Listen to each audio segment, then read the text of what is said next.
The hilltop is dying.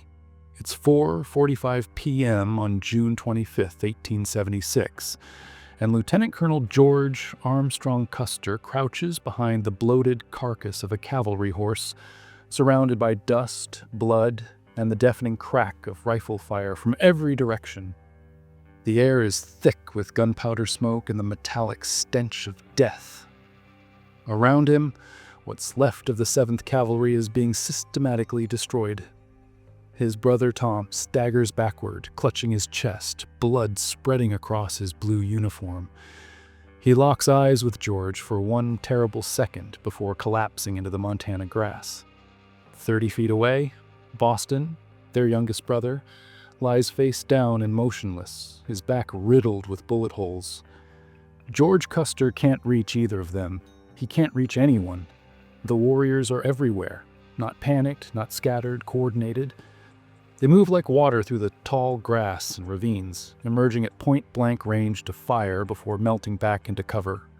Some charge on horseback, fearless, counting coup, swinging war clubs as they crash through what remains of the defensive perimeter. The noise is overwhelming. Screaming horses, men crying for help, the constant thunder of gunfire, war cries in Lakota and Cheyenne, and the rifles. God, the rifles. Custer hears them, the rapid crack, crack, crack, crack of repeating Winchesters and Henrys, 15 shots in the time it takes his men to fire their single-shot Springfield carbines once. Some of those Springfields are jamming in the heat, the copper cartridges swelling and sticking in the breech. Men frantically pry at them with knives while warriors close in. The technological advantage Custer assumed he had doesn't exist. It's reversed. His nephew Audie Reed, barely 18, huddles against a dead horse, eyes wide with terror, fumbling to reload with shaking hands. An officer, Yates maybe, or Smith, it's impossible to tell through the dust, falls without a sound, shot through the throat. There are maybe 40 men left standing on this hilltop. 40 out of the 210 who rode down from the ridge less than an hour ago. The rest are scattered across the slopes in tight clusters of bodies or sprawled alone where they fell trying to run. Custer finally understands. This isn't a battle anymore. It's an execution. "We don't have anything," he whispers to no one. The realization settles over him like a shroud. "We never did." Down the slope, a Cheyenne warrior named Wooden Leg sees him, a man in buckskin standing amid the carnage, a hair cropped short, not the flowing gold locks the stories promised. Just another soldier. Wooden Leg raises his Winchester. The gunfire intensifies, the circle tightens. Within minutes, George Armstrong Custer will be dead. For 150 years, we've called this Custer's Last Stand. The name itself tells you how the story's been told, centered on the loser, framed as an American tragedy, reduced to one doomed commander's final moments. Textbooks call it a massacre. Monuments commemorate the fallen cavalry. The narrative is always the same: reckless Custer, overwhelming numbers, inevitable defeat. But that's not what happened at Little Bighorn. What happened was a masterpiece of military strategy, executed by some of the most brilliant tactical minds in American history, minds that happened to belong to Lakota and Cheyenne leaders defending their homeland. This wasn't luck. It wasn't simply superior numbers. It was intelligence gathering, coordinated maneuvers, technological advantage, and leadership that outclassed the U.S. Army at every level. In 8 days, in June 1876, a coalition of Native American nations defeated 3 separate U.S. military columns. First, Crazy Horse shattered General Crook's force of 1,300 men at the Rosebud on June 17th, a conventional pitched battle that sent Crook retreating south. Then, 8 days later at Little Bighorn, they annihilated Custer's entire command while simultaneously holding off 2 other battalions. 3 American columns, 8 days, to 2 decisive victories. The warriors who won at Little Bighorn had better intelligence about enemy movements, better weapons, better tactics, better leadership. They prepared the battlefield, controlled the engagement and executed their plan with devastating precision. This is the real story, not of Custer's last stand, but of the greatest Native American military victory in history. To understand how they won, meet the men who made it possible. Sitting Bull, 45 years old, Hunk Papa Lakota, medicine man, visionary, and the political architect of the coalition. His prophecies carry weight. When Sitting Bull dreams, people listen. By spring 1876, his message is clear: come together or die apart. Crazy Horse, around 35, Oglala, Lakota. Where Sitting Bull plans, Crazy Horse executes. A tactical innovator who refuses to fight the old way. No more hit-and-run raids. He's been studying how to beat the U.S. Army in open battle, and he's about to prove his theories work. Fearless to the point of recklessness, he leads from the front. Gall, Hunk Papa war chief. A massive man with a personal vendetta. Soldiers killed his family in an earlier raid. When he fights, it's with a fury that terrifies even his own warriors. He wants revenge, and he's about to get it. Together, they have assembled something unprecedented.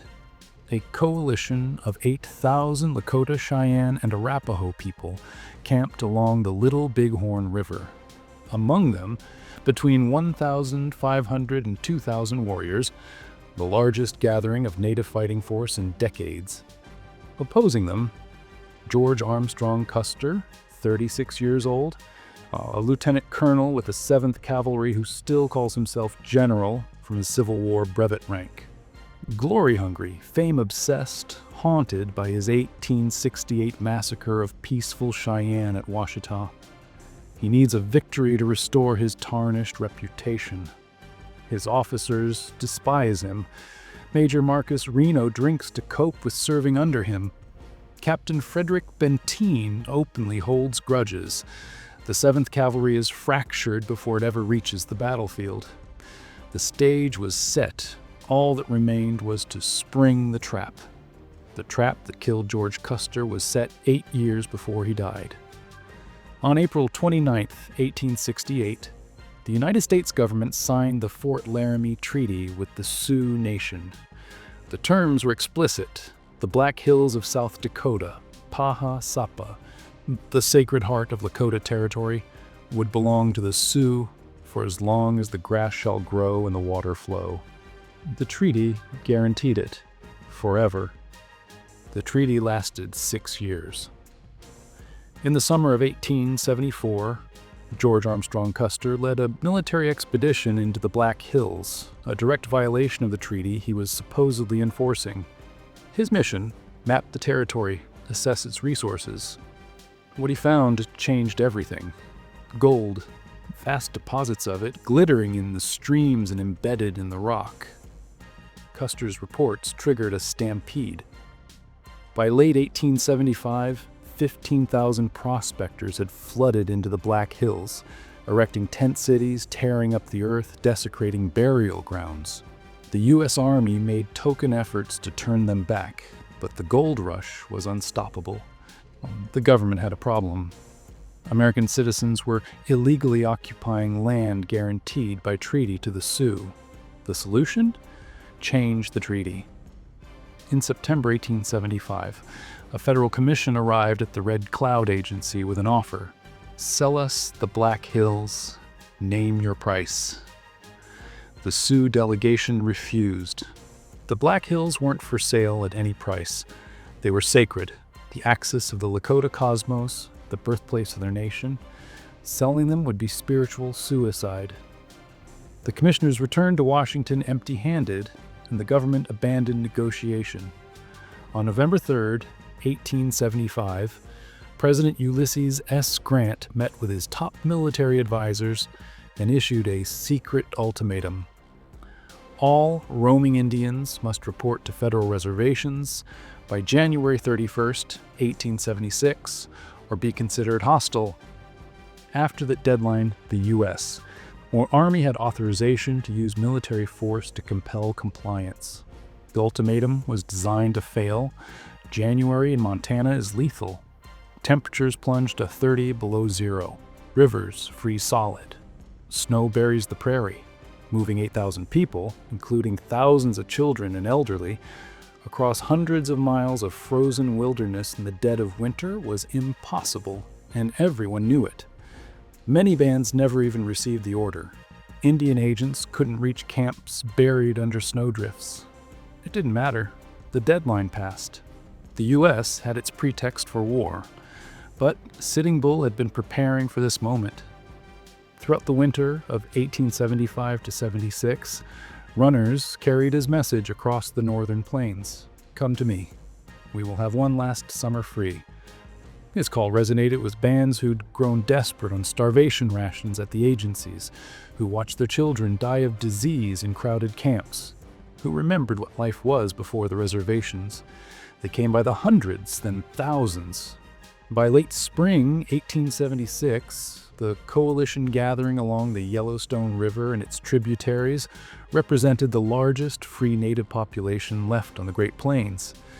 8,000 people, more than 100 lodges from 7 different bands: Hunkpapa, Oglala, Miniconjou, Sans Arc, Brule Lakota, Northern Cheyenne, and Arapaho. Among them, between 1,500 and 2,000 warriors. This wasn't a random gathering.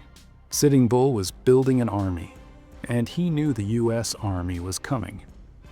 The coalition's scout network was extraordinary, far superior to anything the Army possessed. Warriors ranged hundreds of miles in every direction, tracking the 3 converging American columns. General George Crook advancing from the south with 1,300 men, Colonel John Gibbon marching east from western Montana with 400, General Alfred Terry moving west from Dakota Territory with Custer's 7th Cavalry, another 600 soldiers. The scouts reported everything: troop numbers, movements, supply trains, morale. The Americans stumbled through hostile territory half-blind. The Lakota and Cheyenne watched them from every ridge. In early June, the coalition made camp along a creek the Lakota called the Greasy Grass, what white maps labeled the Little Bighorn River. The location was strategic. Good grazing for thousands of horses, fresh water, defensive terrain with hills and ravines, and positioned between the American columns. They could track enemy movements and respond quickly. The camp stretched 3 miles along the river, a massive village of teepees organized by band. The Cheyenne on the northern end, then the Oglala, Sans Arc, Miniconjou, and at the southern end, Sitting Bull's Hunkpapa. Smoke from hundreds of cooking fires hazed the valley. Children played in the river, women tanned hides and gathered roots. To any observer, it looked peaceful. It was anything but. The warriors were preparing for war, and they were well armed, far better than the U.S. Army realized. Through decades of trade and raids, they'd accumulated modern repeating rifles. Winchester model, 1866s and 1873s, Henry rifles, Spencer carbines. These weapons could fire 15 rounds without reloading. They'd also stockpiled ammunition on thousands of rounds taken from captured supply wagons or traded from corrupt Indian agents and gun runners. In mid-June, Sitting Bull led the sun dance ceremony, the most sacred Lakota ritual. For 3 days, he danced and prayed, offering his flesh to Wakantanka, the Great Spirit. 50 pieces of skin cut from his arms, blood streaming down, dancing until he collapsed into a vision. When he woke, he described what he'd seen: soldiers falling from the sky like grasshoppers, tumbling upside down into the Lakota camp. Dead soldiers, countless dead soldiers, falling as a gift. The coalition would win a great victory. But Sitting Bull added a warning that few remembered afterward. Do not take the spoils from the dead. This gift will turn against you. By June 25th, everything was in position. The camp at Little Bighorn, 3 miles long, to 8,000 people, 2,000 warriors armed with repeating rifles, led by 3 of the most capable military minds of the era. The U.S. Army, divided into 3 columns, operating without coordination, each commander unaware of the other's exact positions. stumbling toward a village whose size and strength they catastrophically underestimated. The trap was set. The Americans were about to learn what happens when you break a sacred promise and force a people to choose between submission and survival. On the evening of June 16, 1876, Brigadier General George Crook made camp along Rosebud Creek in southern Montana Territory, supremely confident he was hunting an enemy that had no idea he was coming. He was wrong on both counts. Crook commanded the largest and best equipped of the three American columns, converging on the Lakota and Cheyenne coalition. Nearly 1,300 men, including infantry, cavalry, civilian volunteers, and over 200 Crow and Shoshone scouts who'd allied with the army against their traditional enemies. They had artillery, supply wagons loaded with ammunition, and the general certainty that any Indians they encountered would scatter at the first sight of organized troops. What Crook didn't know, what he couldn't know, was that Crazy Horse had been watching his column for days. From concealed positions in the hills, Lakota scouts had tracked Crook's every move, his pace, his formation, his campsite selections, even the rotation of his sentries. They counted his men, assessed his weapons, identified his weak points. While Crook's Crow scouts ranged ahead looking for villages to attack, Crazy Horse was gathering warriors. He started with 500 Oglala and Cheyenne fighters from the Little Bighorn camp. But Crazy Horse understood something crucial. To defeat Crook's force in open battle, he needed overwhelming numbers and perfect coordination. Runners went out to nearby bands. By the night of June 16th, nearly 1,500 warriors had assembled in the hills above Rosebud Creek. This wasn't going to be a raid. It was going to be an ambush on a scale the U.S. Army had never experienced on the northern plains. June 17th dawned clear and hot. At 8:30 a.m., Crook's column was strung out along the creek, soldiers making coffee, horses grazing, weapons stacked. Some men had removed their boots. No one expected contact. Then the hills exploded. 1,500 warriors surged forward from three directions simultaneously, not in scattered bands, firing from horseback before wheeling away, but in organized waves of 20 to 30 riders hitting specific points in the American line with devastating timing. Crook's Crow scouts screamed warnings as the first wave struck the column's front, warriors pouring rifle fire into the cavalry companies, scrambling to form defensive positions. Before Crook could respond, a second wave hammered his right flank, scattering pack mules and threatening the supply train. Then a third group hit the rear, cutting off any retreat route. This was something new, something the army wasn't prepared for. Crazy Horse had studied how soldiers fought. Tight formations, massed firepower, holding ground. So he did the opposite. His warriors flowed like water around strong points, exploiting gaps, targeting officers, creating chaos. When cavalry charged, warriors melted into the rough terrain, then counterattacked from a different angle. They used the landscape, ravines, bridges, scattered timber, to close within killing range of American positions, firing their repeating rifles in devastating volleys before vanishing. Companies became separated in the broken terrain. Officers shouted contradictory orders. Crook tried to establish a defensive perimeter, but Crazy Horse wouldn't let him stabilize.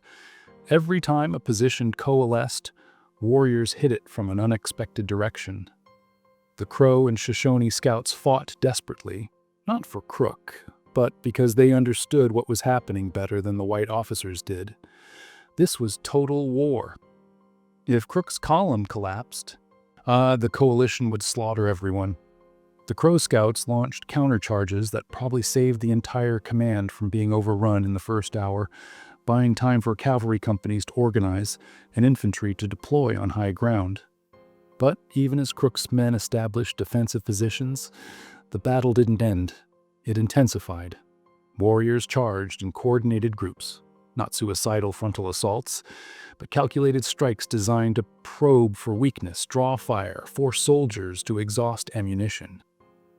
When soldiers shot at warriors attacking from the north, another group hit from the west.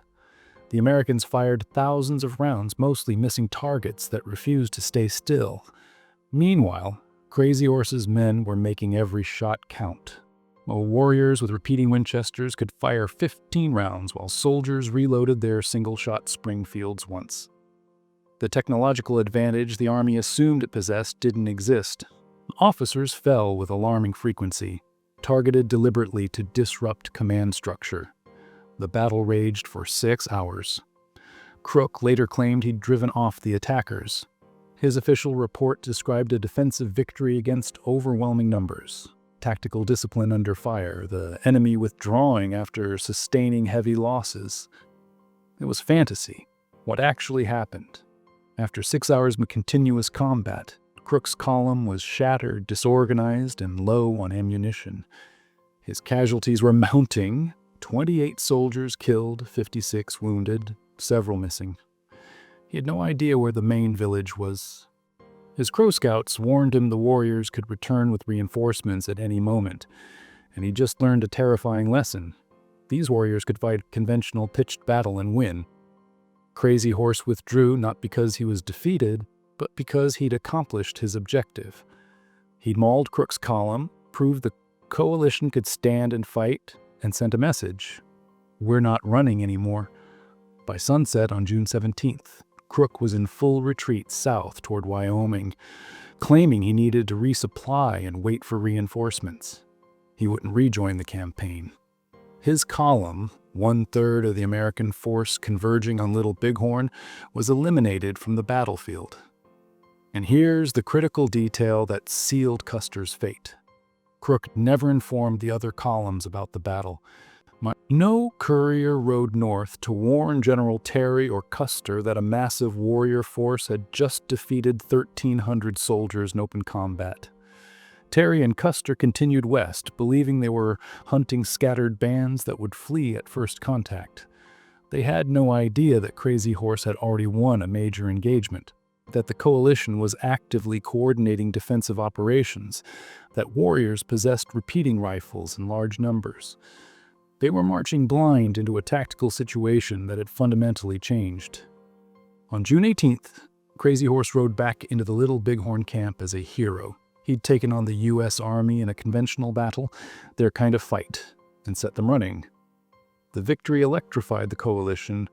Warriors who doubted whether they could stand against Army firepower now knew the answer.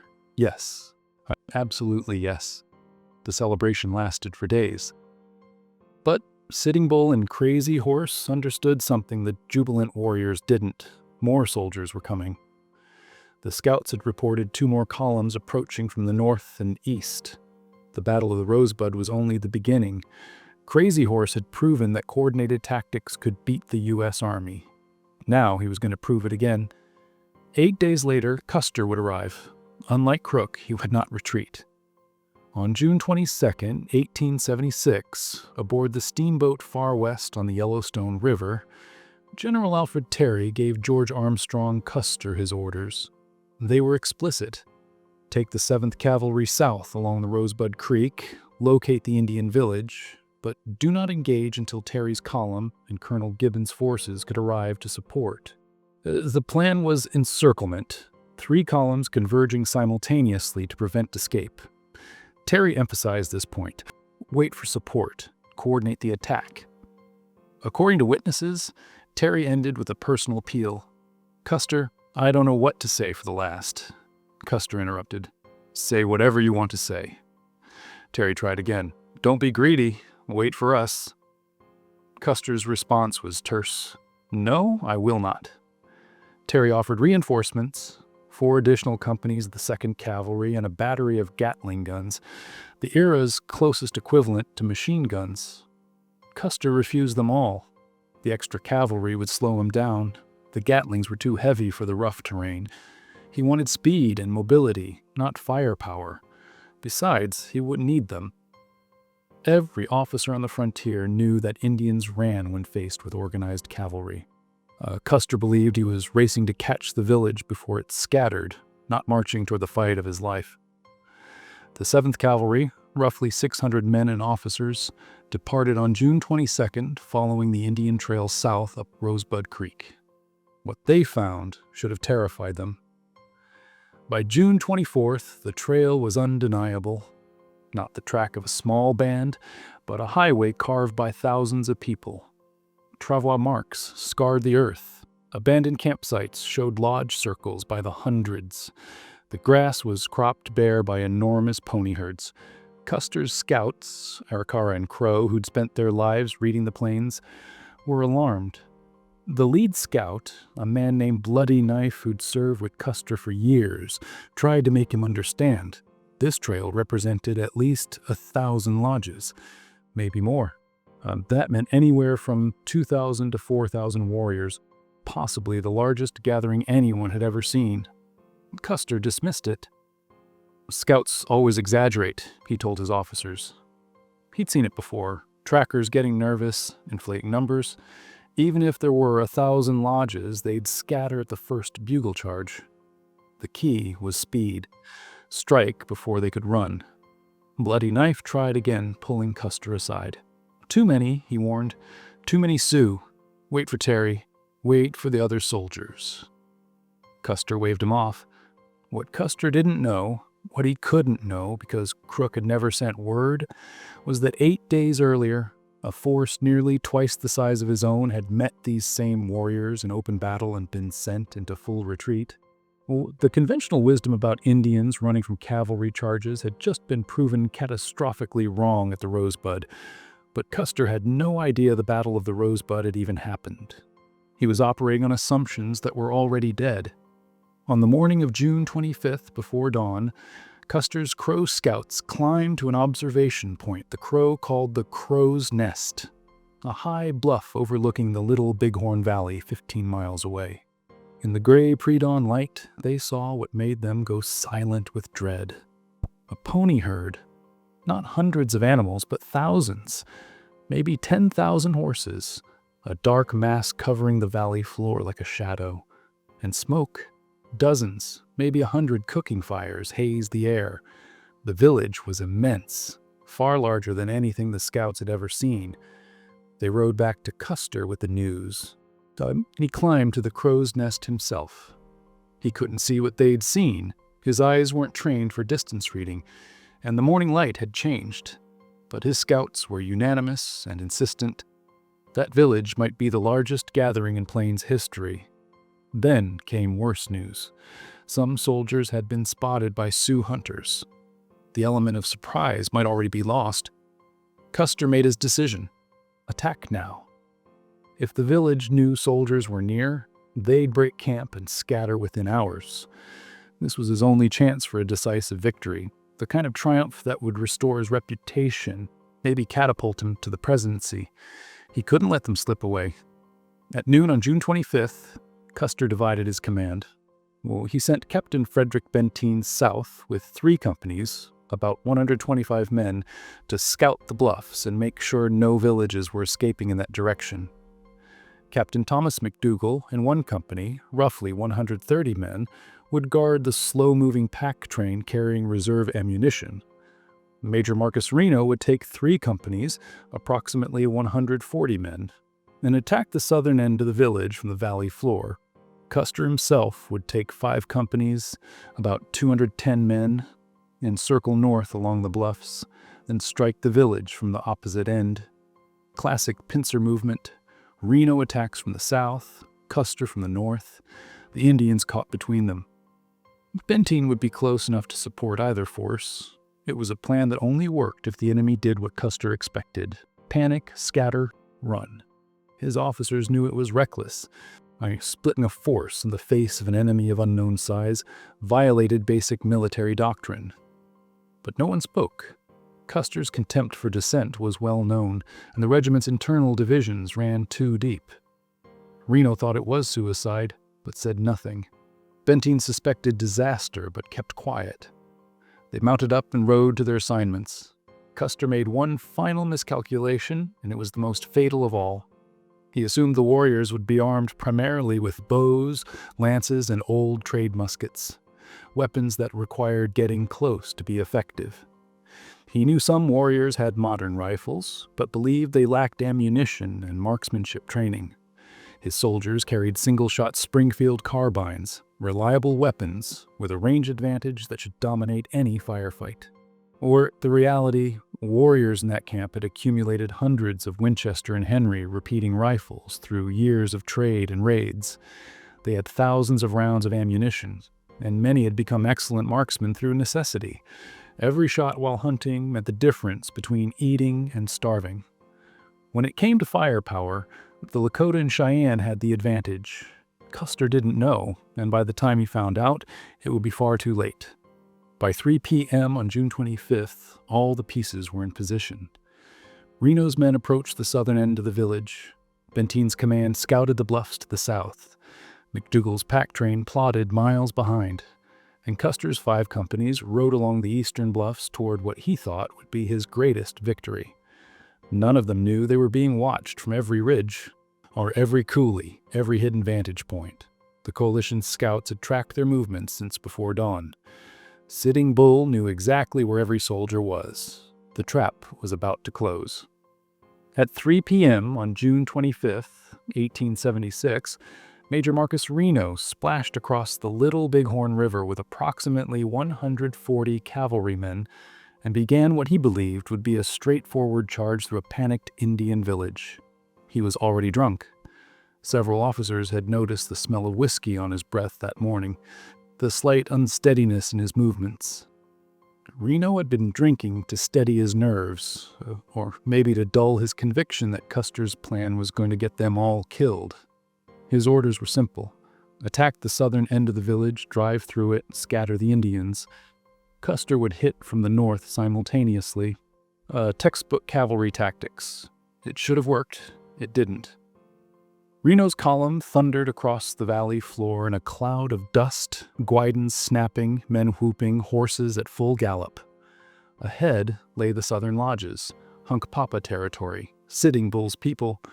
Reno expected to see families fleeing, lodges being struck in panic, warriors scrambling to mount horses while women and children scattered into the hills.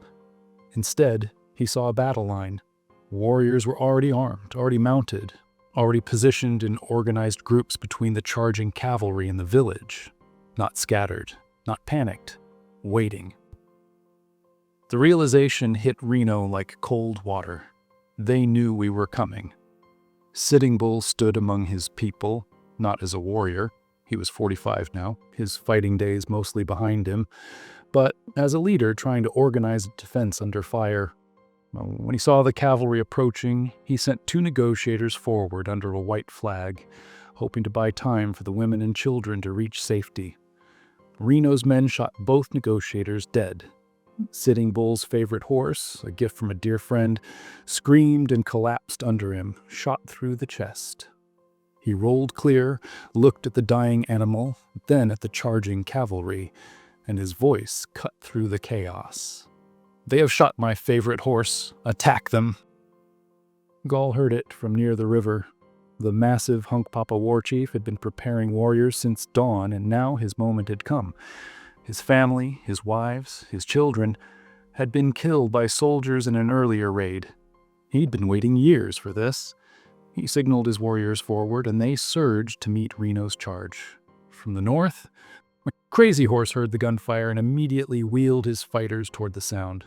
The scouts had told him about the soldiers crossing the river. Now it was happening, exactly as Sitting Bull had foreseen. Soldiers falling into their camp like grasshoppers. Reno saw the warriors massing and made a fatal decision. He ordered his men to halt and dismount. Cavalry doctrine called for shock and momentum. You either committed to the charge fully, or you didn't charge at all. Stopping in an open valley, dismounting to form a skirmish line while warriors with repeating rifles maneuvered around you, it was tactical suicide. But Reno was panicking. Every assumption he'd held was wrong. There were hundreds of warriors, maybe more than 1,000, and they weren't running. They were attacking. His 140 men formed a ragged firing line in the open valley, every 4th man holding horses, while the others knelt to shoot. There was no cover, just tall grass, dust, and the sound of bullets whipping past. The warrior firepower was devastating. Winchesters and Henrys cracked steadily, Crack, crack, crack, crack. 15 shots without reloading. Reno's men fired their single-shot Springfields, spent precious seconds ejecting brass and thumbing in fresh cartridges, fired again. The volume of incoming fire was overwhelming.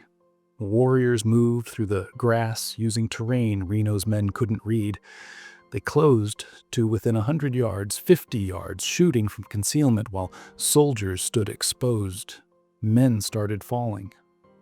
Beside Reno, Bloody Knife, the Arikara scout who'd warned Custer this would happen, stood calmly, advising on positioning, trying to organize something resembling a defensive line.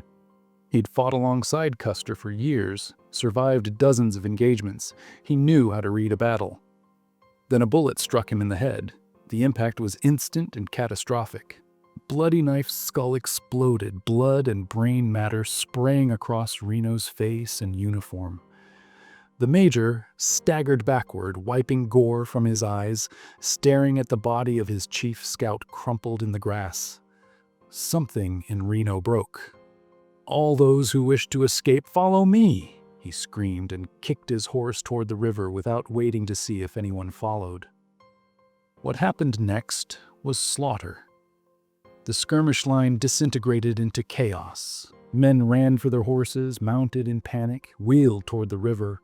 Warriors pressed in from all sides, while firing at point-blank range into the mass of retreating cavalry. Soldiers fell from their saddles. Horses screamed and collapsed. The three-quarter-mile retreat to the river became a gauntlet of death. Gaul's warriors pursued relentlessly, riding alongside fleeing soldiers, shooting them at arm's length, counting coups with lances and war clubs. The river crossing turned into a killing zone. Men and horses tangled in the current, warriors firing from both banks, bodies floating downstream. Those who made it across scrambled up the steep eastern bluffs, many abandoning weapons and equipment in their desperation. They reached a defensible hilltop, later called Reno Hill, and collapsed in exhaustion, shock, and terror. Of the 140 men who'd charged into the valley with Reno, roughly 40 were dead or missing in less than an hour, against an enemy that was supposed to run.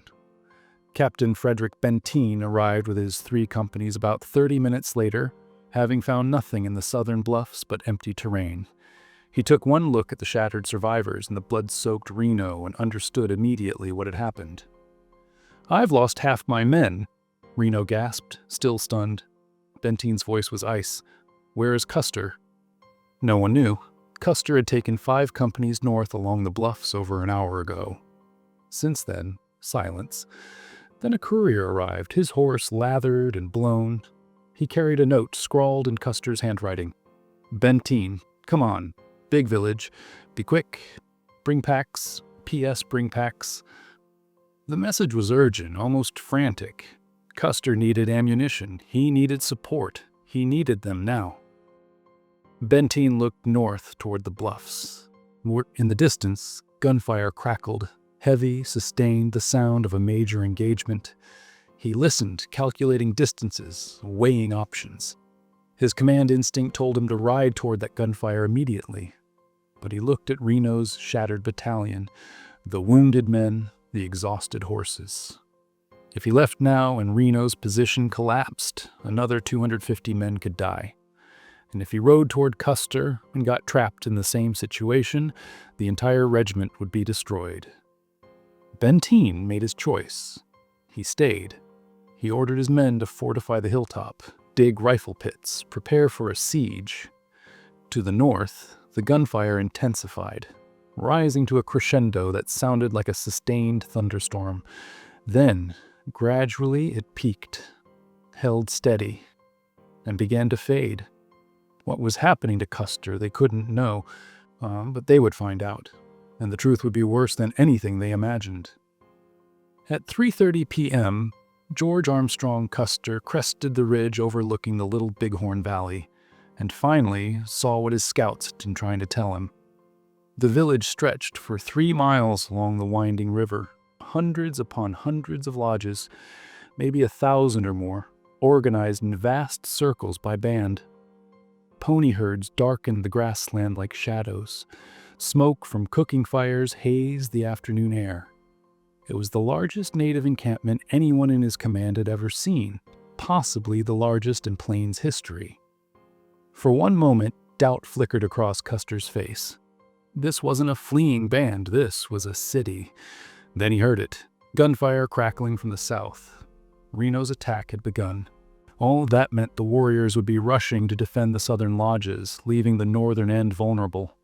The classic military blunder, committing forces to one threat while another struck from behind. Custer's doubt vanished, replaced by certainty. This was it. The perfect moment. The warriors were distracted. If he hit the northern camp now, hard and fast, he could ride straight through, scatter the village, force a surrender. One decisive charge would end it. He scrawled a hasty note to Bentine.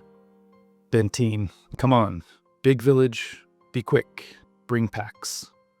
He needed ammunition reserves, needed Bentine's 3 companies as reinforcement, but there was no time to wait. The opportunity would vanish in minutes. Custer turned to his 5 companies, C, E, F, I, and L, roughly 210 men, and his voice carried across the ridge with absolute conviction. Hurrah, boys! We've got them. We'll finish them up and then go home to our station. The men cheered. They'd followed Custer through the Civil War, through the Indian campaigns. He'd never led them wrong before. They descended from the ridge toward a place called Medicine Tail Coulee, a natural ford across the Little Bighorn River. The plan was simple. Cross the river, charge through the northern lodges at full gallop, use speed and shock to overwhelm resistance before the warriors from the southern fight could react. It was what cavalry did best, what Custer had done at the Washita in 1868 when he'd surprised a Cheyenne village at dawn and won a crushing victory. It should have worked. As Custer's column approached Medicine Tail Coulee around 4 p.m., the northern camp should have been in chaos. Women screaming, families fleeing, warriors frantically mounting horses. That's what always happened when cavalry appeared. But the lodges stood quiet, organized. And across the river, warriors waited in position. Sitting Bull's scout network had tracked Custer since dawn. Runners had reported his every move, his division of forces, his route along the bluffs, his descent toward the ford. The coalition knew exactly where he was and exactly what he planned to do. While Reno attacked the south, Crazy Horse and Gall had been positioning warriors to intercept Custer at the river crossing. The trap was set. Custer just didn't know he was in it. His column reached the ford, a shallow crossing where Medicine Tail Coulee met the Little Bighorn. The river was perhaps 50 feet wide here, knee-deep, easily passable. Beyond it, the northern lodges waited. Custer could see Cheyenne teepees, families moving calmly between them. No panic. Why weren't they running? He ordered the advance guard forward. The far bank erupted, not scattered shots. A volley, concentrated rifle fire from concealed positions along the opposite shore and in the timber beyond. Horses screamed and went down, pitching riders into the water. Bullets kicked up spray, whined off rocks, punched through men before they could even raise their carbines. Custer reined his horse back, stunned. This wasn't how it worked. Indians fired from long range while retreating. They didn't hold defensive positions. They didn't ambush cavalry at river crossings with masked fire. They don't run, he said, the words almost lost in the gunfire. They fight. More warriors appeared, emerging from ravines, materializing out of tall grass, crossing the river north and south of the ford. Gall's Hunkpapa warriors were pushing up from the village. Crazy Horse's Oglala fighters were already sweeping wide to the north and east. They weren't trying to hold the ford. They were trying to surround him. Custer couldn't cross under that volume of fire. Horses and men would die in the water, trapped and helpless. He made the only decision he could: retreat to high ground, establish a defensive position, wait for Bentine. He pulled back from the river toward the ridgeline. The ridgeline ran roughly north-south parallel to the river, studded with small hills and separated by shallow saddles. It was defensible terrain, better than the valley floor, but it was also exposed, with limited cover and long sight lines that worked both ways. Custer positioned Lieutenant James Calhoun, his brother-in-law, with Company L on a hill about 3/4 of a mile south. Calhoun's 40 men would anchor the defensive line's southern end, covering the back trail toward where Bentine should be coming from. The rest of the command, Companies C, E, F, and I, continued north to a higher prominence that would later be called Last Stand Hill. This was supposed to be temporary. Hold the high ground, conserve ammunition, wait for reinforcements. Bentine had gotten the message by now. He'd be riding hard with 3 companies and the ammunition packs. Maybe 30 minutes. An hour at most. They just had to hold. But the warriors weren't giving them 30 minutes. They crossed the Little Bighorn at multiple points, using terrain that white soldiers couldn't read. Ravines cut through the hillside, invisible from above, deep enough to hide mounted warriors until they were 100 yards away. Tall grass concealed approach routes. Scattered timber provided cover. Crazy Horse led perhaps 500 warriors in a sweeping maneuver to the north and east, cutting off any retreat route back toward the Rosebud or Terry's column. Gall pushed from the river with another 500 or more, pressing toward Calhoun's position. Other warriors, Cheyenne under leaders like Lame White Man and Two Moon, moved through the ravines, getting close, finding firing positions. Within minutes, Custer's 5 companies were surrounded on 3 sides by somewhere between 1,500 and 2,000 warriors. The ratio was roughly 8 or 9 to 1 in open terrain, with the warriors holding every tactical advantage, and the weapons disparity was devastating. Custer's men carried Springfield Model 1873 carbines, single-shot breech loaders, reliable weapons, but slow.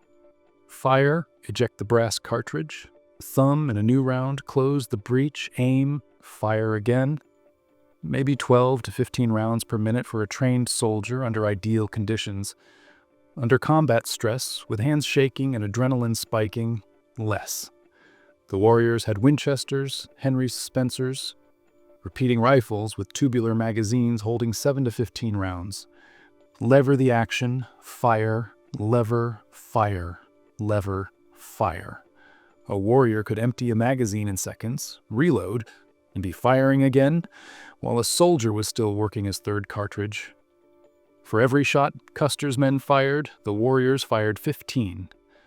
The technological advantage the U.S., our army had assumed it possessed, didn't exist. It was reversed, and Custer was just starting to understand what that meant.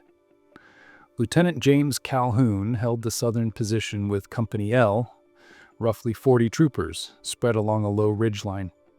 His job was simple: anchor the defensive line, maintain contact with Custer's main position to the north, watch for Bentine's arrival from the south. He held for about 15 minutes. Warriors came at him from 3 directions. From the west, Gall's fighters pushed up from the river. From the south, more warriors moved through the coulees and draws, cutting him off from any relief force. And from the east, behind him, Crazy Horse's flanking maneuver had completed its sweep, putting warriors in positions Calhoun never expected to defend against. The Company L troopers formed a skirmish line, every 4th man holding horses while the others knelt and fired. Standard cavalry doctrine. It worked when you were fighting an enemy that kept their distance. These warriors didn't keep their distance. They used every fold in the terrain to close the range, firing from concealed positions 50 yards away, 30 yards, close enough to see faces. When soldiers turned to address one threat, warriors attacked from another angle. The defensive line started to bend, gaps opening as men fell or shifted position. Then Crazy Horse's mounted warriors charged from the east. Not a feint, not a demonstration. A full cavalry charge, 30 or 40 riders at full gallop. crashing through the weakened line, firing repeating rifles at point-blank range, swinging war clubs, overwhelming the position through sheer violent momentum. Company L disintegrated. Some men died in the skirmish line, shot down while trying to reload. Others ran for their horses and were killed before they could mount. A few made it onto horseback and tried to flee north toward Custer's position. They were run down and killed in the saddle. When General Terry's men found Calhoun's body 3 days later, he was lying near the crest of the hill, surrounded by spent cartridge cases. 2 bullets had struck him, one in the chest, one in the head. Around him lay the bodies of Company L, scattered across the hillside in a pattern that told the story of a defensive position overrun from multiple directions at once. 40 men, dead in less than 15 minutes. Half of them never even made it to the hill. From Last Stand Hill, Custer watched Calhoun's position disappear under a wave of mounted warriors and understood with absolute clarity that no one was coming to help him. Bentine wasn't coming. Reno wasn't coming. The pack train with reserve ammunition was miles away, unreachable. He had maybe 170 men left. Companies C, E, F, and I reduced by casualties during the initial fighting, against somewhere between 1,500 and 2,000 warriors who'd just proven they could overrun a fortified position in minutes. "Consolidate on the hill," he shouted. "Everyone to the hill," Captain Miles Keogh commanded. Companies C and I, positioned in the saddle between Calhoun Hill and Last Stand Hill. His job had been to link the 2 positions, maintain a continuous defensive line. But with Calhoun's position gone, that line no longer existed. Now, warriors were already moving through the gap, shooting into Keogh's companies from the flank. Keogh ordered his men to fall back to Last Stand Hill, a quarter-mile north. It should have been a fighting withdrawal, moving by squads, half firing while half displaced, maintaining formation and discipline. It became a rout. Warriors pressed from all sides. Some fired from concealed positions and ravines. Others charged on horseback, crashing into the disorganized cavalry, attacking with rifles, lances, war clubs, knives. The air filled with smoke, dust, screaming, the constant crack of gunfire from every direction. Horses went down, shot or panicked. Men ran on foot, abandoning weapons and equipment, desperate to reach the hilltop. Some were shot in the back while fleeing. Others were overtaken by mounted warriors and killed hand to hand. The quarter-mile retreat became a killing zone. Captain Keogh died somewhere in that chaos. When his body was found later, it was identified by a religious medal, the Agnus Dei, that he wore around his neck. The medal had survived. Keogh hadn't. He was shot multiple times and scalped. His company swarmed and destroyed before it ever reached Custer. Maybe 100 men made it to Last Stand Hill. The rest lay dead on the slopes. The survivors formed a desperate perimeter on the hilltop, the highest ground available, maybe 40 feet above the surrounding terrain. Not much of an advantage, but it was all they had. Men shot their horses, the living ones, the ones not already dead or dying, and piled the carcasses into makeshift breastworks. The bodies provided some cover, though not much. Blood soaked into the dirt, the smell of death, gunpowder, and fear hung thick in the hot June air. Custer's brothers were with him. Tom Custer, a captain, twice awarded the Medal of Honor during the Civil War. Shot through the chest, bleeding, still trying to organize a defensive position. Boston Custer, the youngest brother, a civilian forage master who'd begged to come along for the adventure, now crouched behind a dead horse, hands shaking, eyes wide with terror. 18-year-old Audie Reed, Custer's nephew, was there too. He'd wanted to see the West, wanted to be part of his famous uncle's campaign. Now he clutched a carbine he barely knew how to use while warriors closed in from every side. The noise was deafening. Rifle fire from 360 degrees, constant, overlapping, the sound like continuous thunder. War cries in Lakota and Cheyenne, screaming horses, men shouting for ammunition, for help, for God. Warriors attacked from long range and close range simultaneously. Some fired from 300 yards out, conserving ammunition, making soldiers keep their heads down. Others crawled through the tall grass to within 50 yards, emerging to fire and then disappearing back into cover. The bravest charged on horseback, riding straight at the perimeter to count coup, touching an enemy in battle, the highest honor, firing at point-blank range before wheeling away. Except some didn't wheel away. Some crashed straight into the perimeter, and the soldiers' weapons were failing. The Springfield Model 1873 carbine had a fatal design flaw. The copper cartridge cases expanded when heated from rapid firing. In the single-shot breech loader, the hot, expanded brass would stick in the chamber, refusing to extract.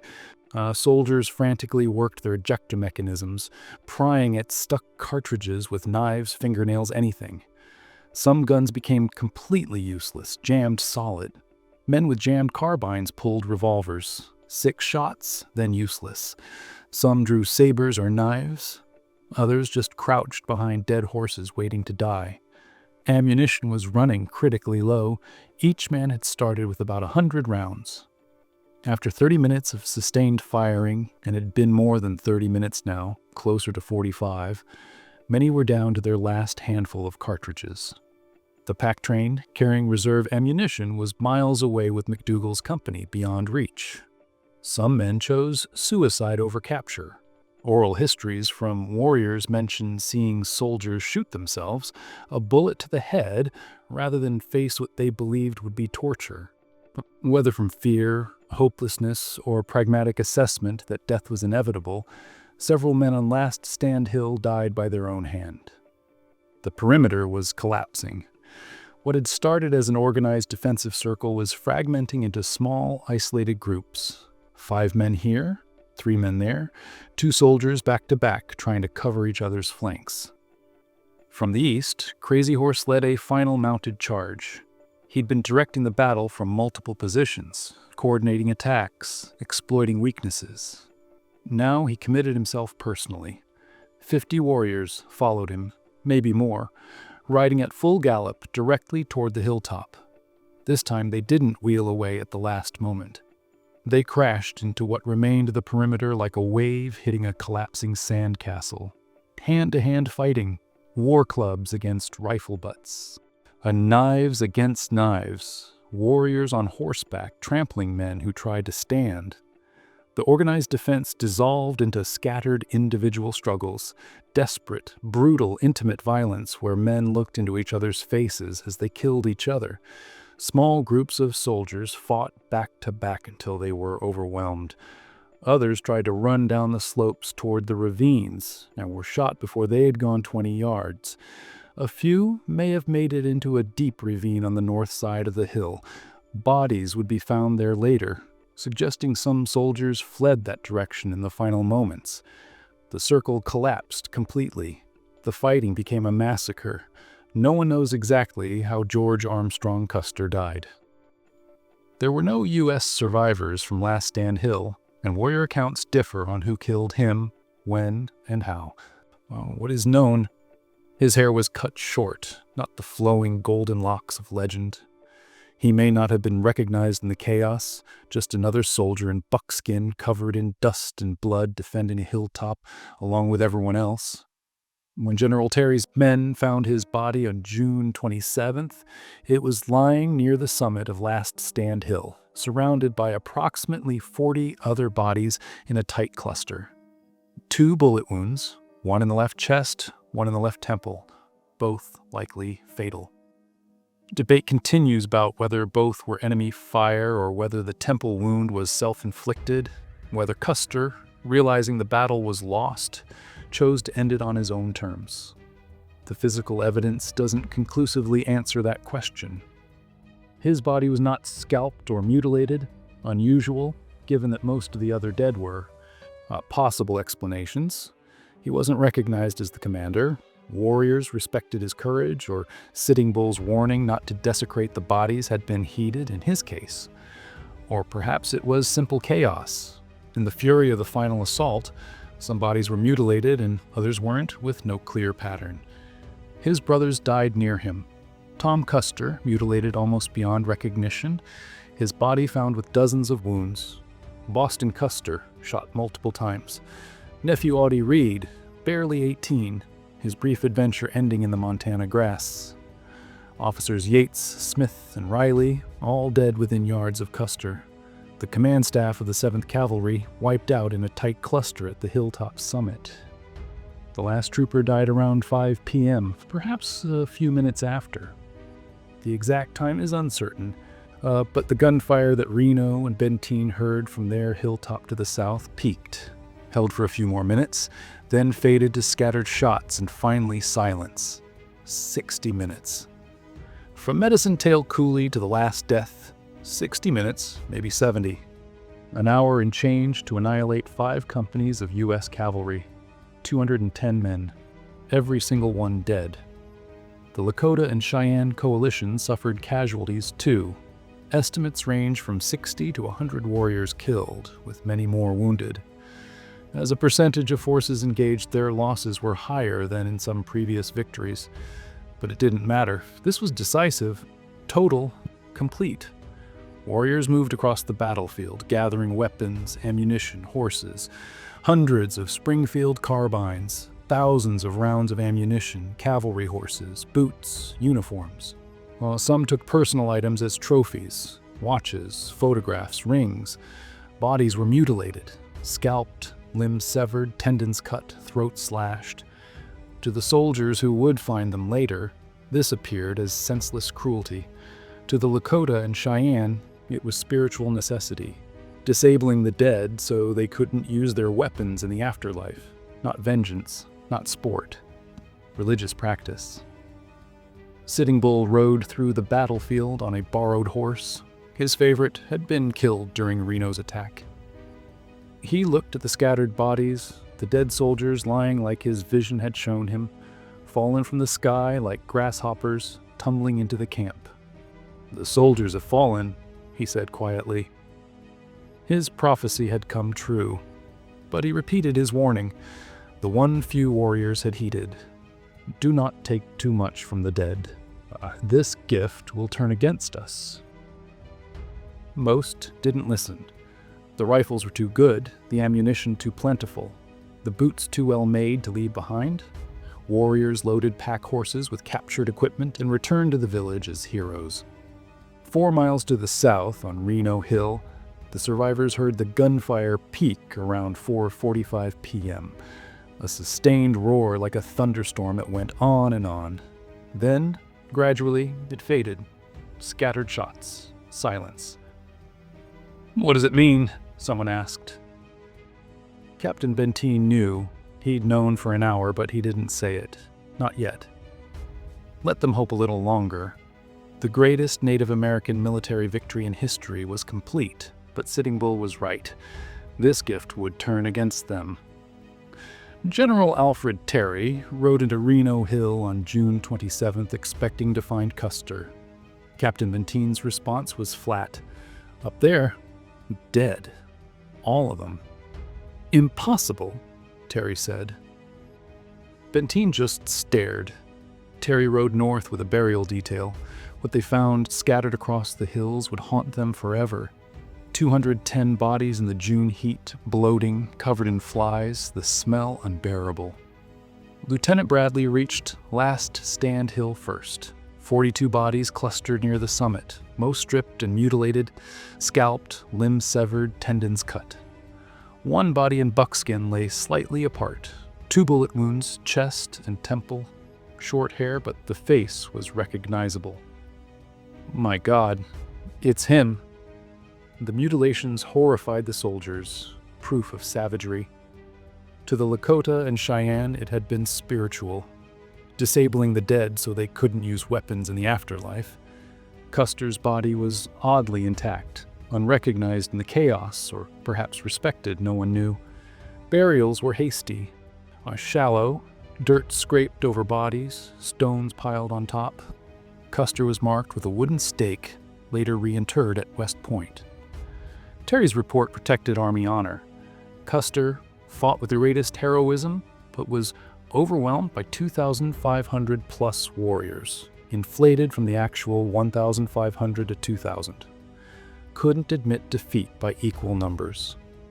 July 6th, news reached Fort Abraham Lincoln. Libby Custer answered her door already knowing. She'd had nightmares June 25th. At confirmation, she collapsed. She was 34. She'd live 57 more years, defending George's legacy, never remarrying, always in black, dying in 1933 at 91. The public learned during July 4th centennial celebrations. Headlines screamed, "Custer killed, entire command massacred." National shock turned to rage. Indians didn't win battles. Editorial pages demanded extermination. General Sherman's orders: pursue with vindictive earnestness, even to extermination, men, women, and children. Little Bighorn gave America its justification for genocide. Sitting Bull and Crazy Horse won the battle. They'd just given the U.S. the excuse to destroy them. After Little Bighorn, the coalition scattered as planned. 8,000 people couldn't stay together. There wasn't enough game to feed them. Bands dispersed in different directions, believing they'd won their freedom. They were wrong. The U.S. Army flooded the region with thousands of troops, artillery, Gatling guns. The strategy was relentless. Pursue every band, burn every village, scatter every horse herd, destroy every food cache. No rest, no mercy, no negotiations. By autumn 1876, the coalition was fragmenting under constant pressure. Small bands surrendered at reservations, exhausted and starving. Larger groups ran endlessly, unable to hunt, unable to prepare for winter. The buffalo were nearly extinct, deliberately slaughtered by commercial hunters with Army encouragement to destroy the Plains Indians' food source. Crazy Horse held out through the brutal winter of 1876 to 77. By spring, his people were starving. On May 6, 1877, he surrendered at Fort Robinson, Nebraska, with 900 followers. 4 months later, on September 5th, soldiers bayoneted him during an alleged arrest resistance. The Army called it justified force. The Lakota called it murder. He was roughly 36 years old. His body was taken by his parents and buried in a secret location unknown to this day. Sitting Bull fled to Canada in May 1877 with his remaining followers. 4 years of exile in harsh land with no resources. Children dying of disease and starvation. The Canadian government refused to provide support, hoping they'd return to the U.S. On July 19, 1881, Sitting Bull crossed back into U.S. territory and surrendered at Fort Buford. His son, Crowfoot, handed Sitting Bull's rifle to the American officer, symbolic the next generation would not fight. Sitting Bull was sent to Standing Rock Reservation, a prisoner in all but name, monitored and restricted, watching his culture systematically destroyed. In 1890, the ghost dance movement swept through reservations, a desperate spiritual revival promising the buffalo would return, the dead would be resurrected, the whites would vanish. Born of starvation and despair, Sitting Bull allowed ghost dancing on his land. Indian agents panicked, fearing uprising. On December 15, 1890, Indian police, Lakota, working for the U.S. government, arrived to arrest Sitting Bull. A scuffle erupted, gunfire. Sitting Bull was shot in the head and chest by Lakota police officers, killed by his own people, turned against each other by the reservation system. He was 59. 2 weeks later, on December 29, 1890, the 7th Cavalry, Custer's old regiment, surrounded a band of Lakota at Wounded Knee Creek. A disarmament attempt became a massacre. Approximately 300 Lakota died, mostly women and children. 23 soldiers received medals of honor. The Army called it the final battle. It was mass murder, revenge for Little Bighorn inflicted on unarmed people. For 14 years, from the greatest Native American military victory to total defeat. Every major leader dead or imprisoned. Every band confined to reservations. The buffalo extinct.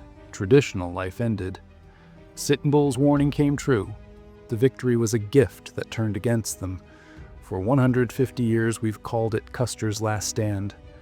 The name centers the loser, frames the battle as American tragedy, reduces a complex military engagement to one man's final moments. That's not what happened at Little Bighorn. What happened was a military masterpiece, one of the most brilliantly executed defensive campaigns in American history. A Lakota and Cheyenne coalition gathered intelligence on 3 converging U.S. columns, defeated General Crook's 1,300 men at the Rosebud, then prepared defensive positions along the Little Bighorn with modern repeating rifles and coordinated tactical plans. When Custer attacked, they responded with devastating precision. They exploited terrain, ravines, tall grass, ridgelines. They used superior firepower, repeating rifles against single-shot carbines. They executed flanking maneuvers that would be taught at military academies if the commanders had been white. They destroyed 210 men in under 60 minutes.